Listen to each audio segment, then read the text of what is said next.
الأدب الكردي بعد الإسلام. الكاتب الدكتور محمود عباس. الجزء الرابع.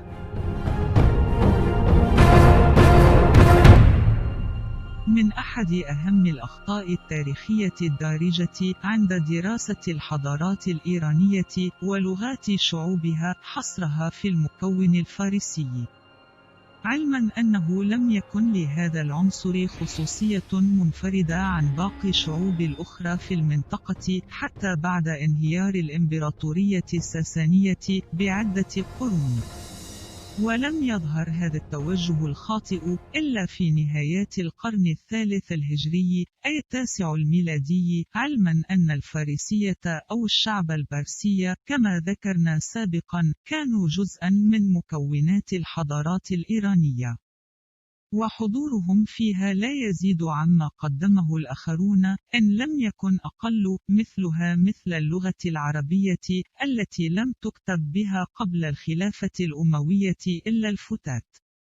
وأدبهم إن كان شعرا أو نثرا لم تكن تتجاوز الأدب الشفهي، ولم تتطور وتصبح على سوية اللغات الأدبية رغم كل ما يقال عنها من التضخيم لتاريخها، إلا بعد نهوضها مع هيمنة الخلافة الأموية وتغيير لغة الدواوين والمراسلات من اللغة الفهلوية الساسانية وليست الفارسية كما يقال وشاع إلى اللغة العربية، أي بعد أن رعتها السلطة الأموية العربية التي مالت عندها كفة النزعة العربية على الأمة الإسلامية، بل والأوسع منها أن العديد من المؤرخين يذكرون أنه في عصر الخلافة العباسية انتقل الأدب من مرحلة التلقين الشفوي إلى مرحلة التدوين والتوثيق بشكل واسع، وخاصة في عصر المأمون وانتشار حركة الترجمة. وهذا ما أدى إلى التضارب ما بين كتابة القرآن وقراءته، وتكرار الأخطاء الإملائية وحتى النحوية فيها، وهو من صنع كتابها الذي تم بعد الوحي بسنوات، إن لم يكن في عصر الأمويين كما أصبح يروج لاحقا. وفي هذه الفترة تم تسخير أدباء ولغوي الشعوب المحتلة أو التي دخلت الإسلام طوعا، وحملوا لغة القرآن تحت راية الإسلام، وساهموا في تطوير اللغة العربية لتصبح وفي فترة زمنية قصيرة على سوية اللغات الأدبية في تلك المرحلة كاللغة الفهلوية الساسانية أو الأرامية أو اليونانية والرومانية وغيرها. وفي الواقع أن الحضارة والإمبراطورية الساسانية تجاوزت كل الحضارات الإيرانية السابقة من حيث ثقافة وتطور آدابها وعلومها بكل جوانبها ولغتها، ولم يكن للمكون البارسي الفارسي علاقة بهذه الحضارة لا من حيث اللغة ولا السلطة ولا الأدب. واللغة الدرية التي أصبحت هي الآن اللغة الإيرانية أو اللغة الفارسية تشكلت فيما بعد وعلى مراحل، وقد تحدثنا عنها سابقا، مع ذلك لم تعرف كلغة فارسية إلا لاحقا. كما وأن العديد من المؤرخين كانوا يسمون ملوك الساسانيين بالأكاسرة وليسوا بملوك الفرس كما يقال اليوم، وقد كان هذا التمييز حاضرا حتى بدايات القرن التاسع عشر. ففي كتابه شرف النامه الطبعة الثانية الصادرة عن دار الزمان لا يذكر المؤرخ والأمير الكردي شرف خان البدلسي كلمة الفرس، لا في مجال اللغة ولا كشعب أو كأصحاب دولة في عصره، وبالمقابل يذكر كردستان كإمارات ومدن، واللغة الكردية والقبائل الكردية كقبيلته الروزكية عشرات المرات، علما أنه ووالده كانوا يخدمون في حضن الحاشية الشاهنشاهية، لكنها لم تكن فارسية ولم يكن للعنصر الفارسي أي حضور. وما تم ذكره في صفحات مقدمة الكتاب من قبل المترجم الكردي المعروف محمد علي العوني عن الفرس مرتين أو ثلاثة أو الفارسية كلغة. جاء به المترجم القدير تحت تأثير الجاري من التاريخ المحرف والتي سقط فيها معظم المؤرخين، فحتى عندما يأتي على ذكر تعليقه عن اللغة التي كتب بها الأمير كتابه ويقول أنه كتبها باللغة الفارسية، تتعارض ما يذكره الكاتب والذي قال أنه كتبها باللغة الدرية وأضاف عليها المترجم الفارسية مع القوسين.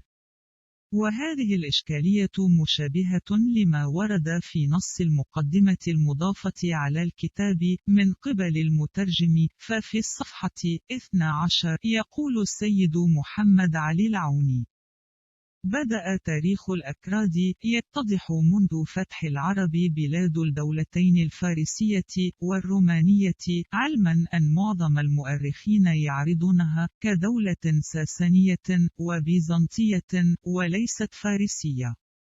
وهنا وجه التناقض بين المترجم المتأثر بتحريفات التاريخ التي أصبحت تسود الساحة بعد سيادة السلطة الفارسية على إيران. وهنا نود أن نؤكد أن السلطات هي صاحبة التشويهات التي تحدث، وهي التي ترفع من شأن آداب شعوبها وتدمر آداب ولغات الشعوب الأخرى.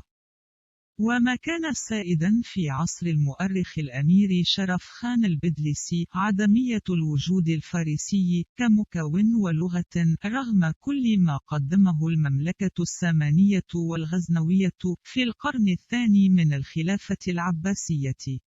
فلم يكن لهم وجود في كل مراحل الصراع الصفوي الشيعي والعثماني السني، مثلها مثل غيابهم بعد الإمبراطورية الأخمينية والتي نحن بصددها، وما تم من تحريفات على التاريخ في هذا المجال. واللغة الفهلوية الساسانية هي التي كانت تكتب وتقرأ عندما ظهرت السلطة العربية الإسلامية، وليست الدورية الفارسية الحالية. ولاحقا وفي متن الكتاب ونحن نتحدث عن صفحات تاريخ كتب وصدر في القرن ال15 الميلادي، يتبين إما إدراك المؤرخ الأمير لهذه الإشكالية التاريخية والتي حرفت فيما بعد بشكل واسع، أو أنه لم تكن للغة الفارسية ولا للاسم الفارسي وجود في المجالين الثقافي والسياسي حينها كليا، ولا كمكون ذو أهمية في الإمبراطورية. وعلى أثرها لم يذكرهم بتاتا في كتابه، فلا نجد في كل الكتاب كلمة الفارسية كلغة ولا فرس كشعب أو دولة. فعندما يأتي على معظم الصراعات في المنطقة وحتى في منطقة قم وشمال أصفهان، وما يجري بين الصفويون التركمان والكرد، ومن الطرف الغربي من كردستان بين الترك العثمانيين والكرد، يذكر المؤرخ والأمير الكردي شرف خان البدلسي في سنة 1543 إلى 1603 ميلادي، والذي عاصر قمة صراعات السلطتين العثمانية والصفوية، في الصفحة 345 قسم السطر الثاني في بيان نسب حكام بدلس ولأصل الذي ينتمون إليه قائلا: المذكور في بعض التواريخ أن نسب حكام بدلس ينتهي إلى الملوك الأكاسرة، إذ المشهور بين الناس أنهم من أحفاد وسلائل أنوشروان، ولكن الأصح هو أنه في عهد أنوشروان كان جماسب ابن فيروز خامس الملوك الأكاسرة واليا على ولاية أرمن وشروان نيابة عن قباد. وهذه الجمل وغيرها الكثيرة تؤشر إلى توثيق حقيقتين تاريخيتين. الأولى أن ملوك الساسانيين كانوا كردا، وأحد أطراف وارثتهم لا زالوا يحكمون المنطقة، وهم أمراء بدليس، الشرف خان البدلسي المفتخر بكرديته وكردستانيته. والثانية أن الساسانيين لم يكونوا فرسا، ولم يكن للفرس كمكون ولغة أي مكانة إلا كشعب تابع للإمبراطورية لأكاسر الساسانيين من ضمن الشعوب الإيرانية الأخرى.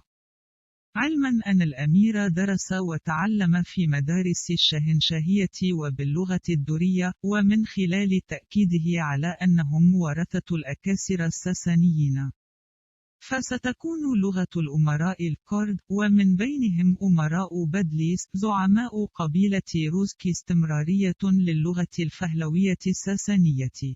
يتبع الدكتور محمود عباس، الولايات المتحدة الأمريكية، 1 مايو 2020. إعداد سردار رامان.